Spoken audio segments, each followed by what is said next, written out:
E aí pessoal, como vocês estão? Tudo bem com vocês? Espero que sim. Bem-vindos ao meu canal. E bom, vamos reagir aqui ao Hamlet. Mais um videozinho dele aqui. É um filme que eu não conheço, não vi esse filme, não tô por dentro dessa animação. E bom, são muitos filmes de animações, então acaba que alguns escapam da minha visão, apesar de eu ser um grande fã de animação. E a maioria desses canais que falam sobre animações eu costumo curtir bastante, todos eles. Alguns mais do que outros, mas a maioria é bem interessante. Então vamos lá, Paranormal. É mais do que uma animação infantil. Vamos ver o que o nosso querido Hamlet tem a nos dizer sobre isso. E vamos dar play aqui.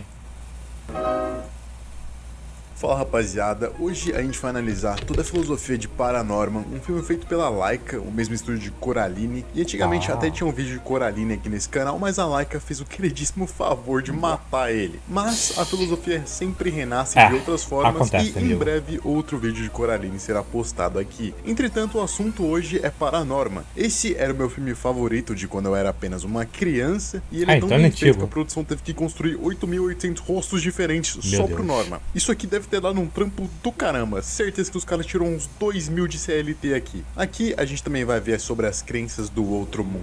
A história começa com Norma na sala vendo um filme com sua avó, que depois a gente descobre estar morta. Oi! Eita. O que você tá assistindo? Sexo e violência. Que isso? Legal. Às vezes eu desconfio que esse filme não é tão infantil assim. Que isso? Isso porque muitas vezes ele tem esse tipo de piada. Fora as piadas que são mórbidas mais pra frente, onde o filme faz piadas com mortos, literalmente. Logo no começo, a me gente parece- descobre não que ele parece tem um não relacionamento tão infantil complicado assim. com todas as pessoas, principalmente com seu pai e sua irmã, porque ambos não acreditam que ele é capaz de ver os mortos. A mãe dele é um pouco mais compreensiva e tenta sempre apaziguar a situação, mesmo que não acredite nele. E o pai dele sempre tá estressado e falando que aquilo tudo é bobagem. Tipo, eu entendo você não acreditar nessas coisas, mas se estressar com quem acredita é tirar a paz de si mesmo. A mãe dele, logo no comecinho, diz algo que me chamou a É bem atenção. Ela diz desrespeitoso. que o Norman estar falando com a avó dele faz parte do processo de luto, como se fosse algo da imaginação. Tudo bem que É nesse bem caso complicado, não é, cara. mas Processo talvez de isso luto é explicasse algo- os diversos relatos de crianças falando com cara, é muito mortos. complicado. Mas também dizem que as crianças têm uma conexão maior com o mundo espiritual e por isso falam com eles. Bom, são perspectivas e crenças diferentes. E como disse o Marco Aurélio, tudo que ouvimos é opinião e tudo que vemos são perspectivas e não a verdade. Isso quer dizer que não temos Profundo. acesso à verdade absoluta nesse mundo que muda a toda hora. Mas mesmo assim acredito que possamos saber a verdade sobre algumas coisas, por mais que essa verdade não se apresente pra nós constantemente. Mais pra frente nós vemos o Norman falando com os mortos na rua e tudo aquilo é bem estranho pra quem tá vendo de fora, porque ninguém tá vendo os mortos também. Esse deve ser Sim. um mundo muito legal de se viver e ao mesmo tempo meio constrangedor, porque esses fantasmas observam tudo o que você faz, tipo, tudo mesmo. Não que eles liguem pra isso, mas o fato de que eles observam tudo faz com que seja constrangedor. Nesses fantasmas, Isso me faz pensar, e se o Danny Phantom fosse algo do tipo assim também? Que, querendo ou não, ele viu os fantasmas e lutava contra eles. Então ele poderia ser igual ao Norman, se assim pode dizer. Se o Danny Phantom não fosse, eu diria que um pouco mais infantil. Não apenas o Danny Phantom, mas também tem a Juniper Lee, que vê monstros. Isso é real, acredito, né? Ela vê ele. Eu não lembro agora da letra da música de Não Perder. E pelo visto vai ter um comercialzinho daqui a pouco. Vamos ver aqui, vou continuar. Desculpa aí, pessoal. a gente pode ver indícios de como eles morreram. Tem fiquei a mulher curioso. que sente cheiro de queimado, que provavelmente Pães Balduco fermentação natural, fresquinhos por mais tempo. morreu queimada. Tem a mulher paraquedista na árvore, que provavelmente morreu pulando de paraquedas. Enfim, seria bom se comunicar com os mortos pra entender a história e como as coisas aconteceram. E como eles Sim, viveram verdade. também. Tipo, imagina o tanto de sabedoria que dá pra se tirar de um corpo morto, mano. É, falando assim, ficou meio horrível. Mas imagina que hack seria ser... Teve uma série chamada Um Toque de Vida, que passava na SBT de madrugada. E a Pushing Days, eu acho que é o nome em inglês. Que basicamente era isso. O cara resolvia crimes. Um detetive resolvia crimes. Crimes de assassinato e coisas do tipo assim. chegando no corpo do cadáver que ele achava. Aí ele tocava nessa pessoa e ela tinha 1 minuto de vida. Nisso ele perguntava como é que você morreu e tal, etc. É bem interessante, eu gosto bastante dessa série. Apesar de ter sido uma temporada e ter sido considerada um fracasso e sido cancelada. Ela é um pouco mórbida também, mas é bem interessante. Capaz de falar com essas pessoas que já se foram e que podem te dar informações privilegiadas sobre o mundo. Mas isso não parece ser um privilégio tão grande assim pro Norman, que sofre discriminação e bullying na escola. Ô mané dos fantasmas, eu vou te mandar uma real. Ele não mandou a real.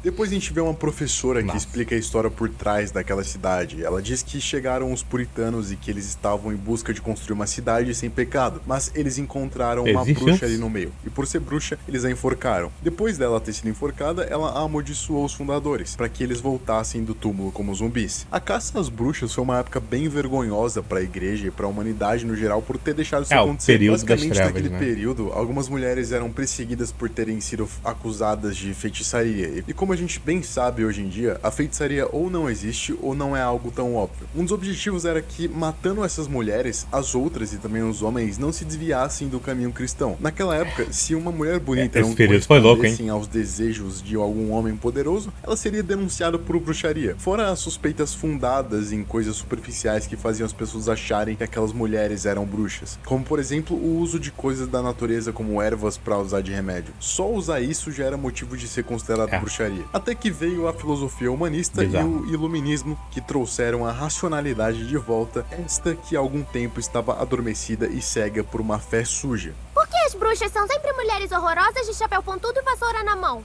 Acho que isso não tem prova histórica, senhorita Hencher. E é por motivos como esses que não devemos acreditar em nossas paranoias, nem somente em nossas intuições. A gente deve observar a realidade e ver se aquilo que a gente sente é real. E assim a gente percebe que pelo menos 80% do que a gente sente é na verdade uma mentira que contamos pra nós mesmos. Depois a gente volta pro filme onde o Norman começa a ter visões do mundo sendo destruído, o que me lembra o filme Encanto, onde a Annabelle, era esse o nome dela, não lembro, mas também tem algumas visões semelhantes. E se você gosta desse tipo de filme, eu vou colocar o vídeo onde eu o analiso aí no comentário fixado.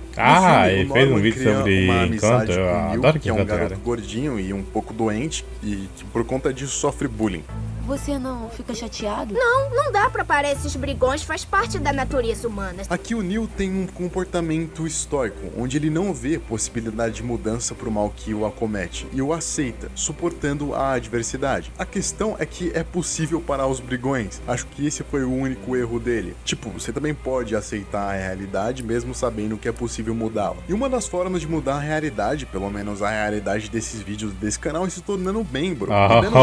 Boa, eu continuo fazendo vídeos sem depender do YouTube, que como vocês viram, tá bem constante esses dias, de acordo com alguns criadores de conteúdo. A gente também viu o Norman falando que gosta de ficar mais sozinho, e o meu questionamento para esse sentimento dele é o seguinte: será que ele gosta de ficar sozinho porque ele é assim, ou será que ali ele gosta de ficar sozinho porque sofreu bullying? Porque em algumas cenas, nos é mostrado que ele fica muito confortável falar com os mortos, porque os mortos, no geral, parecem ser bonzinhos, ao contrário dos vivos que conseguem ser cruéis, o excluindo e o menosprezando. Ou seja, não é que ele não goste de ficar em companhia, mas é que ele não gosta de ficar em companhia dos vivos, porque com os mortos ele se sente bem. Se a gente levar esse questionamento para as outras partes da nossa vida, acho que é possível ver que na verdade o que não gostamos é direcionado a algo mais específico do que algo geral. Ou seja, ao falarmos que não gostamos de uma certa comida, por exemplo, na verdade não gostamos da comida naquele contexto, mas quem sabe se em algum outro lugar aquilo não se torna bom. Por exemplo, o alface com arroz e feijão não é tão delicioso, mas um alface com um hambúrguer em um sanduíche fica muito bom. Em conclusão, é possível pensar que as coisas que achamos não gostar nem sempre serão as mesmas em diferentes épocas e lugares. Então podemos gostar de algo em alguns lugares e em outros não. E isso já difere do ódio. Acho que sentimos ódio de algo quando não suportamos aquilo em nenhum contexto. E você, já passou por essa experiência de não gostar de algo, mas que com o tempo percebeu que era só o contexto que estava errado e não o objeto em si? Mais pra frente nós vemos o tio do Norman, que também vê fantasmas, e ele já chega falando que a maldição da bruxa é real e que o Norman é o único que pode impedir. Só que depois desse diálogo, ele morre.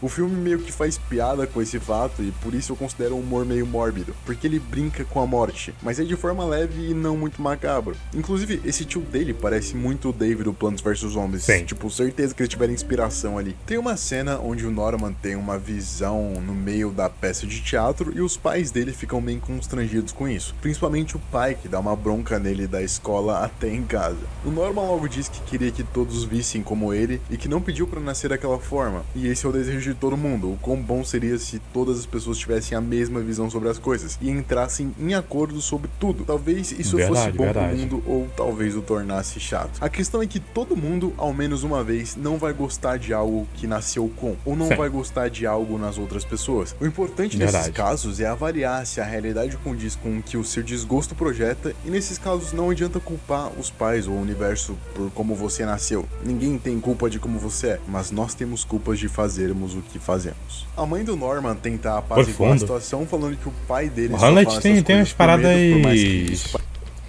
O Hamlet tem umas paradas filosóficas nos vídeos dele, cara. Fica fazendo a pensar. Profundo, cara. Profundo. Continue assim, cara. Excelente vídeos. Pareça maldoso, e não por medo do Norman, mas por medo por ele. Medo do que as pessoas vão pensar quando virem o Norman falando com os mortos. É da natureza de um pai proteger o seu filho, mas o medo de como as pessoas vão ver é infundado, porque elas sempre vão ver o que elas querem ver, e a maioria não vai enxergar como... When one has an abundance of power, they have a certain duty to use that power to enxergar como é. Por exemplo, se todos enxergassem que o Norman realmente acredita naquilo que ele fala e naquilo que ele vê, ele não seria julgado, e sim respeitado. Uma coisa que eu gosto nesse filme é sua ambiguidade. O Norman não é o protagonista perfeito, ele tem suas falhas, ele nem sempre tá certo sobre tudo, assim como os outros personagens. Ele é uma criança que deposita a culpa de tudo nos pais e a forma como ele nasceu. Logo depois vemos o tio do Norman surgir como um fantasma, e ele diz que para evitar que a maldição da bruxa se concretize e ela levante dos mortos da terra, ele precisa recitar o livro no túmulo dela. Depois que o Norman promete fazer isso, ele explode e desaparece, como se estivesse livre. Então a gente entende que nesse mundo, os espíritos que ficam vagando, na verdade, são os que têm assuntos pendentes para resolver em terra. Isso dá um pouco de dó, porque tem espírito ali que tem mais de 300 anos e tá ali vagando tentando resolver suas pendências. Se isso for verdade, vai ser estranho. Então é melhor resolver todas as pendências em vida do que ficar esperando pra resolvê-las em morte. Não tem problema nenhum. Eu teria muitos problemas, cara. Enquanto você não deixar que isso te modifique, meu jovem.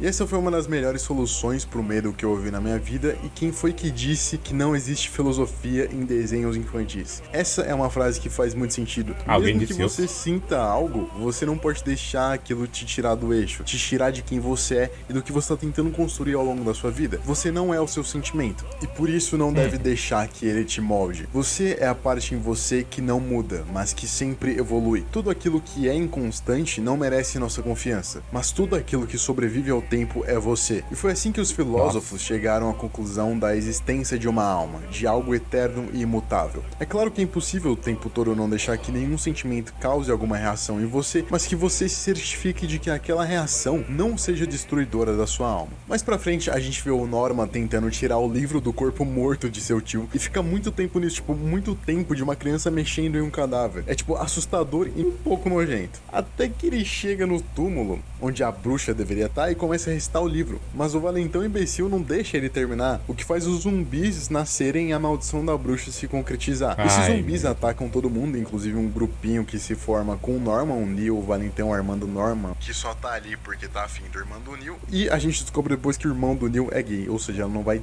ganhar nada ficando ali. Harry, não acreditar no pós-morte é que nem não acreditar em astrologia. Essa frase é engraçada. Depois disso, a gente começa a ver os zumbis na cidade, só que a população, em vez de ficar com medo, começa a atacar também. Eu acho que seria bem isso que aconteceria se houvesse um apocalipse zumbi. As pessoas só iriam pra cima com tudo e rapidamente tudo seria controlado. Sim. O filme continua e o Norman e a sua turminha vai até a prefeitura ver onde de fato a bruxa estava enterrada, só que eles não encontram e só fica ele. Nisso, os zumbis fogem das pessoas e acabam perseguindo Norman, que sobe em uma torre e é atingido por um raio da bruxa. Quando ele cai, ele vê uma visão do passado, onde os juízes condenaram a bruxa, que era só uma garotinha e que não fez nada de errado. Ela, assim como Norman, falava com os mortos. Ele era só uma criança. Assim como eu sou hoje. Depois a gente descobre que aqueles zumbis na verdade não estão tentando matar o Norman, mas tentando conversar com ele, para que ele pare a maldição. O que a bruxa fez aqui foi fazer que eles sofressem na pele o que ela sofreu. Antigamente ela sofreu a caça às bruxas, e os juízes a condenaram injustamente. E agora ela fez os juízes sofrerem a caça aos zumbis, onde a população inteira ficou contra eles, como na caça às bruxas. Isso aqui foi um plano genial, porque ela usou o medo infundável que as pessoas sentem contra aqueles que um dia também sentiram esse medo. O que você vai fazer? Eu vou lá falar com ela. O Norman realmente vai lá e conversa com ela, e essa bruxa tem um dos designs mais da hora de vilões de animação que eu já vi. A conversa do Norman com ela é ele contando a história dela, contando a real, que ela era uma menina diferente, que se sentia triste e solitária e que não tinha ninguém, assim como o Norman também era. E que por medo, essas pessoas condenaram ela injustamente, e que a parte vingativa dela voltou, transformando ela em algo que ela não é, fazendo dela igual aos seus malfeitores, se transformando em um monstro por causa de monstros. Às vezes, quando as pessoas têm medo, dizem e fazem coisas horríveis. Acho que você ficou com tanto medo que esqueceu quem você é.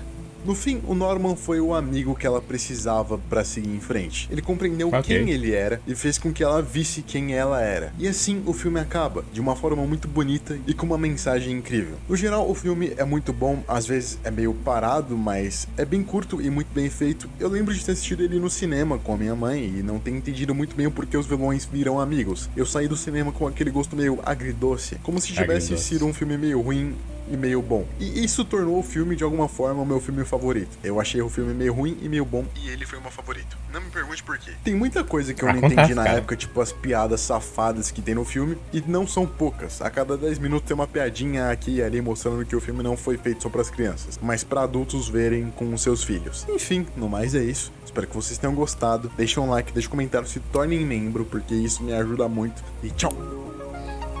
Esse bolo merece um like. Merece, pô, claro. Sempre, meu querido. Interessante, cara. Eu nunca vi essa animação. Nunca nem ouvi alguém falar sobre essa animação. E aí eu fiquei um pouco interessado. Pode ser que eu venha assistir ela depois. Seja a cara da sua marca. Eu gosto de deixar alguns filmes baixados no computador pra quando falta internet. Não falta muito, honestamente. Mas de vez em quando acontece, né? Então a gente acaba assistindo algumas coisas. Eu sei que isso tem nada a ver, mas aqui no momento agora eu tô com o Lendário Cão Guerreiro. Esse filme é novo. Eu quero assistir ele depois. E, bem, vamos dar aquele likezão aqui pra ajudar o Hamlet. Eu já tô inscrito no canal dele, mas é porque eu não atualizei a página, então ainda não mostra que eu tô inscrito. Vamos atualizar aqui.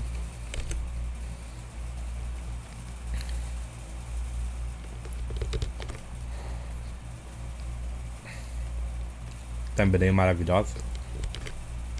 Tá aqui. E deixa eu ver o que tem aqui de comentário. Tem comentário do próprio Hamlet, vídeo de encanto. Pode ser que a gente assista esse vídeo de encanto depois. Mr. Plague Man. Acho que dá pra entender melhor o pai de Norman quando a gente lembra que o fantasma da avó, que o Norman tanto fala, era a mãe dele. Deve ser triste estar em uma situação como essa. Reflexível.